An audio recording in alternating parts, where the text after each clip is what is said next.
తాకట్లో ఉన్న బంగారాన్ని విడిపించి ఆ రోజున మార్కెట్ ధర కట్టి మిగిలిన డబ్బును మీకు అందిస్తుంది కొమ్మూరి గోల్డ్. సంవత్సరాల క్రితం అంటే మరీ ఎక్కువ కాదు, ఒక 1.5 year బ్యాక్, 1 year బ్యాక్ రాము రాథోడ్ గారిని కలిశాను. భయా మంచి పాటలు ఇస్తున్నా, పెద్ద పెద్ద వ్యూస్ వస్తున్నాయి, సినిమాల్లో పాటలకు కూడా దాని వ్యూస్ నాకు వస్తున్నాయి, మంచి సినిమా ఛాన్సులు రావట్లేదు భయా అని చెప్పి చాలా బాధపడ్డారు. అవునా? నిన్న రిలీజ్ అయిన పాట అవును, తిప్పుకుంటున్నారు, కుమ్మేస్తుంది.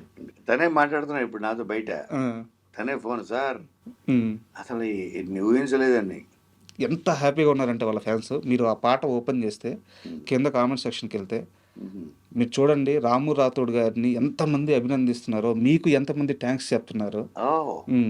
సో అండ్ పాట సూపర్ హిట్ అయింది. జెన్యూన్గా కష్టపడే ఒక మనిషికి మీరు ఒక అద్భుతమైన ఛాన్స్ ఇచ్చారు.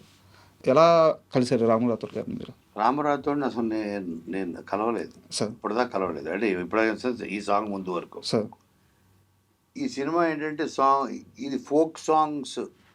సో బ్యాండ్ మేళం అన్న టైటిల్ ఎందుకు పెట్టామంటే, సార్, హీరో ఒకటి నమ్ముతాడు ఈ ప్రపంచంలో, అంటే చదువుకున్నోడు, చదువులో టాపరు వాడియే సక్సెస్ అవుతాడు అని అందరూ, మామూలు మన ఇళ్ళల్లో కూడా కరెక్ట్ అందరూ అంటుంటారు, అది ఫీల్ అవుతారు. వాడి చదువులో సున్నా. సార్. కాకపోతే వాడికి మ్యూజిక్లో నాలెడ్జ్ ఉంది. సార్, అందరూ చదువులోనే సక్సెస్ సాధించాలని ఏముంది, కరెక్ట్. మనకి టాలెంట్తో కూడా వాళ్ళకన్నా నేను ఎక్కువ సక్సెస్ సాధించగలను కదా. సార్, ఇప్పుడు సచిన్ టెండూల్కర్ ఎంతవరకు చదువుకున్నాడు, సార్. మెగాస్టార్ ఎంతవరకు చదువుకున్నాడు, పవన్ కళ్యాణ్ ఎంతవరకు చదువుకున్నాడు. సార్, సో అందరికీ చదువు రావాల్సిన అవసరం లేదు, వాళ్ళకి దేవుడు వేరే టాలెంట్ ఇచ్చి ఉంటాడు ఏదో. కరెక్ట్. చాలామంది మ్యూజిషియన్స్, తర్వాత క్రికెట్ ప్లేయర్స్, చాలామంది యాక్టర్స్. సో టాలెంట్తో కూడా మనిషి పైకి రావచ్చు. సార్, వీడికి ఏంటంటే ఛాలెంజ్, వీడు అసలు అమ్మాయి ఏమో స్టేట్ టాపర్. ఓకే. టాపర్ ఇక అసలు మా ఊరు పరువు నిలబడుతుంది, మా స్కూల్ పరువు నిలబడుతుంది అని అందరూ శ్రీదేవిని పొగుడుతూ ఉంటారు. రాజీ క్యారెక్టర్, రాజమ్మ వీడియోస్ ఉన్నా. కాబట్టి నీకు వాడు తగడు, వేస్ట్ ఫెయిల్ అంటే వీడే నమ్ముతాడు. సరే నేను చదువులో ఫెయిల్ అయి ఉండొచ్చు, చదువులో ఫెయిల్ అయితే జీవితంలో ఫెయిల్ అయినట్టేనా? కాదు కదా. నా టాలెంట్తో కూడా, అంటే చదువు రానోడు వాడు ప్రేమకు పనికిరాడా? సో వాడికి వేరే టాలెంట్ ఉండొచ్చు కదా అని వాడు నమ్ముతుంటాడు. అందుకని వాడు ఈ తెలంగాణ ఫోక్ సాంగ్స్, కానీ ఇది తెలంగాణ మారుమూల ఒక ఊళ్ళో జరిగే కథ ఇది. అందుకని ఇవాళ రేపు ఒక్క సాంగ్ హిట్ అయితే రాత్రి ట్రెండ్ అయిపోతాం. మన దగ్గర 10 మంది వస్తారు, కాంట్రాక్టర్స్ ఏం చేస్తారు, మన ప్రపంచం మన నెక్స్ట్ పాట కోసం ఎదురు చూస్తుంటుంది. ఐఏఎస్ చదువుకున్నాడు కన్నా ఎక్కువ సంపాదించగలం మనం. సార్, ఇది నమ్మే ఒక కుర్రోడు ఒకటి బ్యాండ్ పెడతాడు. మీరు ఇది చెప్తుంటే చాలామంది కుర్రాళ్ళకి ఇది రిలేటబుల్ థింగ్ సార్. ఎగ్జాక్ట్లీ. ఎందుకంటే సక్సెస్ త్వరగా రాదు, ప్రేమ త్వరగా పుట్టేస్తుంది. కరెక్ట్. చదువు కూడా అందరికీ రాదు, బట్ వాడికి ఏదో ఒక రంగంలో టాలెంట్ ఉంటుంది. ఈ ప్రేమను నిలబెట్టుకోవడానికి కష్టపడుతూ ఉంటాడు. కరెక్ట్. చాలా మందికి ఈ పాయింట్ తమను చూసుకోవచ్చు సినిమాలో. ఎగ్జాక్ట్లీ అదే పాయింట్ ఇది సార్. అందుకనే వీడు ఒక బ్యాండ్ పెడతాడు, ఊళ్ళో అందరూ బ్యాండ్ మేడం అని పిలవంటారు. బ్యాండ్ మేడం వీళ్ళకి ఏంటి మరి పెట్టారు. ఇప్పుడు ఏంటంటే ఊళ్ళో పెళ్ళిళ్ళు అయ్యింది, లేకపోతే పెద్ద మంచి ఫంక్షన్లు అని పిలవంటారు, క్రికెట్ బ్యాండ్ అని, బ్యాండ్ మేడం అని పిలవండి.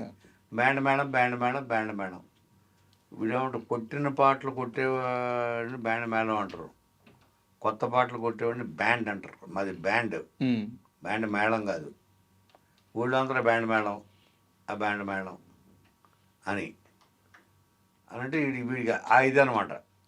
సో అలాగ ఫోక్ సాంగ్స్ తోటి పాపులర్ అవ్వాలి, లైఫ్లో పైకి రావాలి, ఫేమస్ అవ్వాలి, సక్సెస్ అవ్వాలి. మా మామయ్య వచ్చి, అరే తప్పైపోయిందిరా గిరి, నువ్వు ఈ ఊరు పరువు ఏంటి, అసలు ఈ రాష్ట్రం పరువే నిలబెట్టావు, నేను నీ మామ అని చెప్పుకునే అంత గర్వపడుతున్నారా అని వాళ్ళ మామ చెప్పాలని. ఆ మామ సాయి కుమార్. అన్నది వాడి కోరిక. సో ఫోక్స్ సింగర్ అవ్వాలి, వాడే ట్యూన్ కంపోజ్ చేసి వాడే రాసి పాడి అలాగ ఉన్నది. ఇప్పుడు తెలంగాణలో ఎవరు టాపు? రాము రాథోడ్. అందుకే నేను అతను అప్రోచ్ అయ్యా. ఓకే.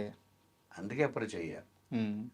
అయ్యి రాముని పిలిపించి ఆఫీస్కి చెప్పారు, రాము ఇది ఒక ఫోక్ సింగర్ కదా, నీకదే నీకదే. సో నీకు చదువు రాకపోయినా టాలెంట్తో పైకి రావచ్చు, టాలెంట్తో కూడా సక్సెస్ అయ్యి మన ప్రేమను గెలుచుకోవచ్చు. సార్ నేను కూడా లేకపోతే పనికిరాడు అని ఊరందరూ అంటున్న వాళ్ళకి నేను పనికి వస్తాను. సార్ పనికి రావడమే కాదు, ఊరి పేరు కూడా నిలబెడతాను. బ్రాహ్మణపల్లి అని కరీంనగర్ జిల్లాలో ఉండే ఒక ఊరు. సార్ అనుకునే ఒక కుర్రాడు కదా నువ్వు చేయాలి రాము అంటే 100% నేను పాడతా అన్నా, మీరు చెప్పండి అన్నాడు. అంతే.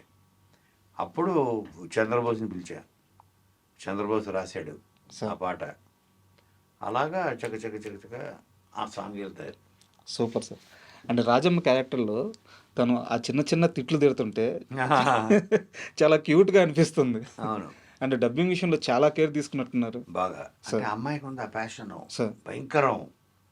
ఎంత ప్యాషన్ అంటే అసలు అది సిరి ఎలా అంటే తను చైల్డ్ జీనియస్. సార్ తన పుట్టుకతోటి కొంతమందికి భగవంతుడు ఆ టాలెంట్ ఇస్తాడు. సిరి అంటే మా శ్రీదేవి, మీ సిరి. సిరి. సో తనకి ఆ భగవంతుడు టాలెంట్ ఇచ్చాడు. తను కూడా చదువు వచ్చేది కాదు సార్. కష్టపడి పాస్ అయ్యేది. అగ్గులు నా వల్ల మా అమ్మ తిడుతుందని 10th క్లాస్ అప్పుడు నేను అమ్మతో మాట్లాడా, ఎందుకు తిరుగుతున్నావు, తిట్టద్దు. పొద్దులేస్తే రీల్స్ ఆ ఫోన్ పట్టు కూర్చుంటాను సార్. సరే కూర్చోను, ప్యాషన్ అది చేసుకోను, ఆపద్దు, నువ్వు చెయ్యి, అదే ప్యాషన్. మీరు అమ్మాయి జోలికి వెళ్ళొద్దు, అసలు వెళ్తూ ఊరుకోను నేను అని ఎంకరేజ్ చేసేవాడిని. మరి చదువు అయిపోతుంది, సంగం అయిపోతుంది, ఇదైపోతుంది అయితే అవునమండి. చదువుకొని ఇప్పుడు దానికి రావట్లేదు. మరి కరెక్ట్ రావట్లేదు, నాకు గుర్తుండట్లేదు. ఇంట్రెస్ట్ వేరే దాని మీద ఉంది, టాలెంట్ వేరే దాని మీద ఉంది. అలాగా అయితే ఫస్ట్ నుంచి మీరు గైడ్ చేసినట్టున్నారు కదా సార్ మొత్తం ఎవ్రీథింగ్ చేశా. బట్ ఇది కోర్టుకి నాకు సంబంధం లేదు. నాకు వన్ ఫైన్ డే ఇలా అయింది ఆడిషను, చాలామంది చేశారు సార్. అంటే మీరు నానిగా మాట చెప్తారు. నాని నాకు బాగా క్లోజ్ కదా, Nani like my family member. Sir నానికో మాట చెప్తారు అని నన్ను వాళ్ళ మదర్ అడిగారు. ఇలా ఆడిషన్స్ జరిగాయి అని నేను అన్నాను, నేను చెప్పాను. నాని గురించి నాకు తెలుసు సార్. నాని ఓన్లీ టాలెంట్నే నమ్ముకొని వచ్చాడు, టాలెంట్నే నమ్ముతాడు. రికమెండేషన్స్ పనిచేయవు నాని దగ్గర. పనిచేయమని కాదు, బ్యాడ్ ఒపీనియన్ క్రియేట్ అవుద్ది. గుడ్ ఒపీనియన్ నుంచి ఒకవేళ గుడ్ ఒపీనియన్ ఉన్నా, ఓహో వీళ్ళు చెప్పారు మా గారి చేత రికమెండేషన్ చేయించుకుంటుందా మళ్ళీ అనే బ్యాడ్ ఒపీనియన్ రావచ్చేమో. ఓకే, నీ టాలెంట్ ఉందని నేను నమ్ముతున్నా. టాలెంట్ని 100% గుర్తించే టాలెంట్ నానికి ఉంది. నువ్వు వదిలేసేయండి, చూడండి. నువ్వు చేసావు కదా ఆడిషన్, పర్ఫెక్ట్ చేసావు. ఆడ 1 week later uncle I got selected అని. సూపర్. కోర్టుకి నేను ఫోన్ కూడా చేయలేదు, మెసేజ్ కూడా పెట్టలేదు నానికి. ఎందుకంటే మెరిట్ మీద వాళ్ళ క్యారెక్టర్ ఏంటో వాళ్ళు కనపడాలి. అమ్మాయిలు సార్ వాళ్ళు ఏం క్యారెక్టర్ అనుకుంటున్నారో, అందులో ఉన్న జాబిల్ క్యారెక్టరు, జాబిల్ శ్రీదేవిలో జాబిల్ ఉందా లేదా అన్నది వాళ్ళు డిసైడ్ చేయాలి సార్. ఆ విషయంలో. అలా తను కేవలం నేను ఇంత పరిచయం అయి ఉండి క్లోజ్ అయి ఉండి కూడా నన్ను వాడుకోకుండా, నా మాట నా ఇది ఇన్ఫ్లుయెన్స్ లేకుండా కేవలం తన టాలెంట్తో తెచ్చుకుంది ఆ సినిమా. బ్యాండ్ మేళంకి సంబంధించిన ఒక serious question sir. Star writer, చాలా సినిమాలకి ప్రొడ్యూసర్గా కూడా చేశారు, చాలామంది దర్శకులకి లైఫ్ ఇప్పించారు, చాలా సినిమాలు ఆన్బోర్డ్ అవడానికి కారణమయ్యారు. ఇంత జర్నీ ఉన్న మీకు కూడా సినిమా రిలీజ్ చేయడం ఈజీగా ఉందా, కష్టంగా ఉందా? నాకా ఓపెన్గా చెప్పండి. నా పెద్ద కష్టంగా ఏం లేదు. బ్యాండ్ మేళం కష్టమే లేదు. అంటే ఒకటి ఇవాళ రేపు ఎలా చెప్పినా, నేను పేర్లు చెప్పను కానీ పెద్ద పెద్ద హీరోలు 100-150 కోట్ల బడ్జెట్, ఖర్చు పెట్టి మెయిన్ ఇవాళ రేపు 70% బిజినెస్ నాన్ థియేటర్కల్లో ఉంది. Sir correct. Audio, satellite, OTT. OTT ఈ మూడే. ఇంకేదైనా ఉంటే Hindi dubbing. So non theatrical బిజినెస్లో ఉంది, అక్కడే ఉంది రిస్క్ 70%. 30% థియేటర్కల్ నుంచి రావాలి. సార్ అప్పుడప్పుడు కొంచెం ఇక్కడ రేటు తగ్గితే పోనీ 60, 50 కన్నా తక్కువైతే అవ్వదు. 100-150 కోట్ల పైన ఖర్చు పెట్టిన సినిమాలు కూడా వాళ్ళు కూడా తెలియమీరిపోయి ఏదో మీరు పైన మాయ చేసి మాకు పోస్టర్లు వేసేసి 2 సాంగులు చూపించేసి మీరు కోట్లు దుబ్బేస్తున్నారు మా దగ్గర. చూస్తే తన సినిమా ఏం ఉండట్లేదు, ఓటీటీలో దాన్ని చూసేవాడు లేదు, దిక్కులేడు అని మేము చూస్తే తీసుకుంటాం. సార్ ఓటీటీ వాళ్ళు కూడా చెప్తున్నారు 100%. ఎవరి సినిమా అన్న కానీ అట్లీస్ట్ 20 minutes ఏంటి కథ, మాకు 2 hours చూపించద్దు, 20 minutes చూపించండి సినిమా ఏంటో మాకు. సార్ ఒక 10 minutesకి ఫస్ట్ హాఫ్ అయిపోవాలి, 10 minutes సెకండ్ హాఫ్ అయిపోవాలి అని వాళ్ళు అంటే మన కంటెంట్లో దమ్ము ఉంటే మనం చూపిస్తే పని జరుగుతుందని నాకు ముందు నుంచి నమ్మకం ఉంది. కంటెంట్లో దమ్ము ఉంది, విషయం ఉంది. అందుకని నేను పెద్ద రిస్క్ అని ఫీల్ అవ్వలేదు. సరే రిస్క్ తీసుకున్నా అయిపోయింది. చూపించాం క్లోజ్. ఒకే ఒక షో, అది కూడా ఎంత 15 minutes సార్.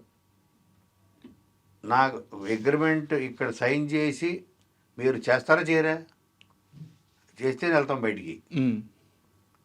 అది కాదు కొంచెం టైం ఇవ్వండి, కొంచెం అయిపోవాలి ఆన్ ద స్పాట్. లేదు ఇంకా కొంచెం ప్రైజ్ మీకు ఎంత కావాలి చెప్పండి, సరే ఇంకొక 50 ఎక్స్ట్రా తీసుకోండి. అది కాదు నాకు కొంచెం టైం, ఇంకొక ₹1 కోటి ఎక్స్ట్రా తీసుకోండి, అయిపోవాలి. ఇప్పుడు ఇదే జరిగింది, అదే జరిగింది, యాస్టీ జరిగి చెప్తున్నా. సినిమా వాళ్ళకి నచ్చింది, కంటెంట్ నచ్చింది. ఇంకా నాశ ఏముంటుంది, ఓహో నెట్ఫ్లిక్స్లో ఉంది కదా కోర్టు, పెద్ద హిట్, 12-14 వారాలు ఇండియా టాప్ 10లో ఉండింది కోర్ట్ మూవీ. వాళ్ళకు కూడా చూపిస్తే ఇంకా పెద్ద రేట్ వస్తుంది కదా అన్నది ఉంటుందా సార్? మీరు చెప్పండి. అవి తీసుకెళ్ళిపోయారు. సో అలాగ రిస్క్ అంటే చెప్తున్నా. మన కంటెంట్ పోలేకపోతే ఇప్పుడు చెప్పేది పెద్ద హీరోలు అయిపోయింది, చూపించడానికి భయం, చూస్తే నువ్వు అంటారేమో భయం. అంటే కంటెంట్ ధైర్యం ఇవ్వట్లేదు, కంటెంటే ఇస్తుంది మనకు ధైర్యం.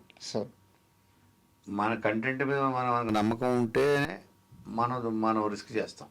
చాలామంది పెద్ద హీరోల సమస్య ఇదే కదా సార్. ఇప్పుడు ఓటీటీలో సినిమా సేల్ అవ్వట్లేదు, రేట్ రావట్లేదు. ప్లస్ మనది చిన్న సినిమా అవడం వల్ల ఓ 10 అవ్వడం వల్ల సార్ వాళ్ళకు కూడా ఏంటి, ఇలాంటివి ఒక 10 తీసుకుంటాం మేము. ఒక సినిమా తీసుకుని 100 కోట్లు మనం దొబ్బెట్టే బదులు ఇలాంటివి 10 తీసుకుంటే 10లో 3-4 ఆడితే కరెక్ట్, మేము హ్యాపీ. ప్లాట్ఫామ్ ఆ మైండ్ సెట్లో ఉన్నారు వీళ్ళు ఇప్పుడు రైట్ నౌ. ప్లాట్ఫామ్స్ వాళ్ళు, ఓటీటీ వాళ్ళు, చిన్న సినిమాలు, మీడియం బడ్జెట్ సినిమాలు, ప్లస్ కోన వెంకటన్ పేరుంది. సరే ఈయన అట్ మినిమం గ్యారంటీ అది తీసుంటాడు, ఆ సెలక్షన్ బాగానే ఉంటుంది. కానీ చూడడానికి వచ్చారు, లేదా చూడడానికి కూడా రారు ఎవడు. ఫైనల్గా మీ బ్రాండ్ అయితే ఉంది కదా సినిమాకి. Thank you very much sir. Thank you. మీరు ఈ ప్రయత్నం ఏదైతే ఇప్పుడు తీస్తున్న మీరు సినిమా సూపర్ సక్సెస్ అవ్వాలి. Thank you.